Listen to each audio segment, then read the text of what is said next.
जिन मान लीजिए कोई अवार्ड फंक्शंस के जो भी सीईओज हैं या ऑर्गेनाइजर्स हैं, ये लोग ऑर्गेनाइजर्स को लेते हैं, उनको पैसा देते हैं, तो ऑर्गेनाइजर सोचता है कि पैसा बचाने के चक्कर में मैं किस किस को अवार्ड के बदले में एक्सचेंज करके परफॉर्मेंस करा लूँ, और ऑर्गेनाइजर ये सोचता है कि मैं सारी साल में अवार्ड जब आता है तभी मैं न्यूज़ में रहता हूँ या तभी मेरे को एक्टर मिलते हैं, तो मेरी जो पैम्परिंग करेगा या मेरे को जो इस टाइम पे थोड़ा सा मस्का लगाएगा तो वो मेरा जो फेवरेट्स है, ये सब फेवरेटिज्म चलता है वहाँ पे।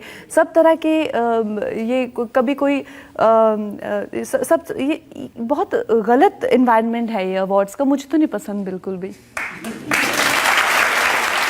तो सिर्फ नेशनल अवार्ड लेने आप जाती हैं? हाँ, नेशनल अवार्ड का मुझे एक तो सबसे अच्छा ये लगता है कि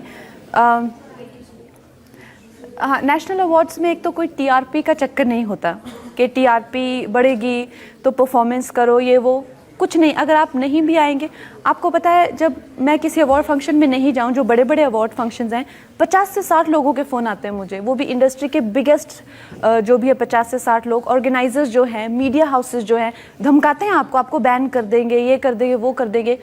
इतना क्या हो गया है, आपको क्यों चाहिए कि मैं आऊँ ही आऊँ वहाँ पे?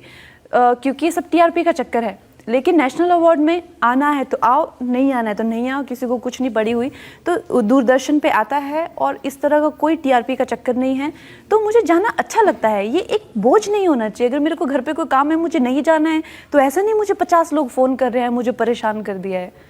जो नहीं जाता उसको ज़्यादा बुलाते हैं। हाँ, आई थिंक कहीं ना कहीं ये बड़ा ईगो हो गया है कि कंगना अवार्ड फंक्शन में नहीं जाती, अच्छा हुआ नहीं जाती, हमारे में आएगी अब। ये बहुत चल रहा है आजकल, तो दो लोग दोस्ती, लेकिन मेरे अवार्ड फंक्शन में नहीं आ रही तुम। लेकिन यार ये भी तो अवार्ड फंक्शन ही है। तो कभी ऑस्कर मिलेगा तो जाएंगी?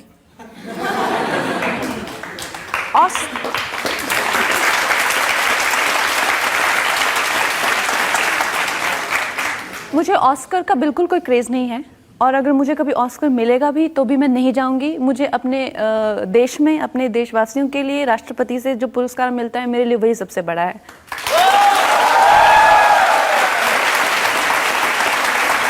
कंगना, आप चाहे डायरेक्टर्स हों चाहे अवार्ड्स हों, सबकी छुट्टी कर रही हैं। एक ब्रेक के लिए मैं रुक जाता हूं, थोड़ी देर बाद बात करेंगे।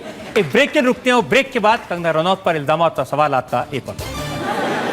कंगना, फिल्म इंडस्ट्री के लोग कहते हैं आप हर चीज़ में आप फिल्म इंडस्ट्री को चैलेंज करती हैं। आप कहती हैं फिल्म इंडस्ट्री सेक्सिस्ट है, लड़कियों को डॉल समझती हैं, ऑब्जेक्ट समझती हैं। आप कहती हैं यहाँ 4 खानदान हैं, उनका राज चलता है। आप कहती हैं डायरेक्टर्स को अपने काम की समझ नहीं है। तो पानी में रह के मगरमच्छ से बैर? रजत सर, मैंने जो है बहुत ज़्यादा संघर्ष देखा है, और मैंने ये भी चीज़ देखी है कि किसी की मेहनत से और किसी की किस्मत पे किसी का जोर नहीं है।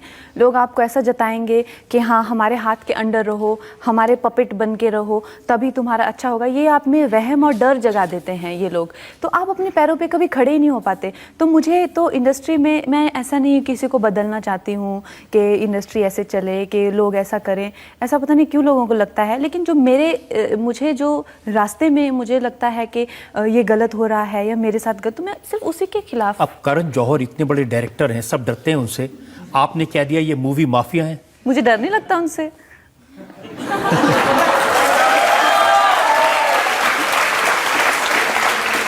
उन्होंने कहा क्योंकि मैं कंगना को काम नहीं दे रहा था, इसलिए कंगना ने मुझे मूवी माफिया कह दिया। करण जौहर की मैंने एक फिल्म की हुई है, उंगली में, उन्होंने मेरे को कोई 10 मिनट, वो मेरी लाइफ की सबसे बड़ी फ्लॉप फिल्म है। मुझे चाहिए ही नहीं उनसे काम, बिल्कुल नहीं चाहिए। लेकिन आपने उनसे ये भी कहा कि वो नेपोटिज्म के जो खानदानवाद चलता है उसके फ्लैग बेरर हैं।